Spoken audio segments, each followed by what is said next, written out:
District 1, postal response for the structure fire at 650 Summit Street.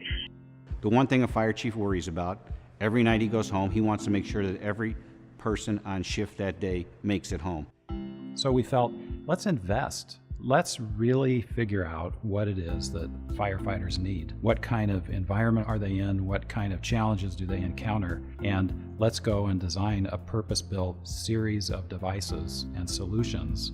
In windy conditions, in noisy conditions, clear audio it's paramount. And as firefighters, we're in different positions all the time. We're crawling, we're getting through tight spaces, and we're able to now speak at this mic in any direction, whether it's upside down, whether it's facing you, whether it's hanging this way, and get clear and concise, mission-critical voice. The ability to suppress noise at the right time, yet determine the noise that needs to get through, in other words, the user's voice, is something that the adaptive audio engine enables. Programming over Wi-Fi, I no longer have to touch over 500 radios to just do a simple update. No longer do I have to take equipment out of service. No longer do I have to send equipment over to the other side of town to the radio communications division. It really makes for a safer community. The Bluetooth capability in the XE500s it shows that Motorola is thinking about the future. There's no doubt that eventually all our air masks are going to have Bluetooth capability. We'll be able to communicate straight from the mask to the radio,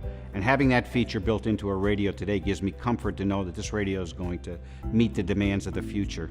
Today, one of the problems in the fire service is that we're so encapsulated that we can actually be in the heat too long because we don't know that it's that hot until we start steaming from the inside out. Losing communications in them conditions put firefighters at risk. The XE500 RSM also, for example, has been designed to a much higher thermal temperature spec than any RSM in the past.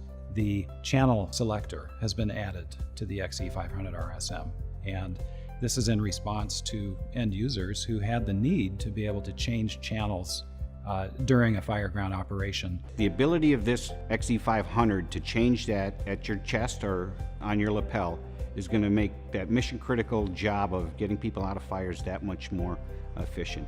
They don't build a radio and then say, how does this work? They say, how do you work? And let's build a radio for that. When you combine the APX 8000XE with the XE500 lapel mic, you have the complete package in a firefighter radio.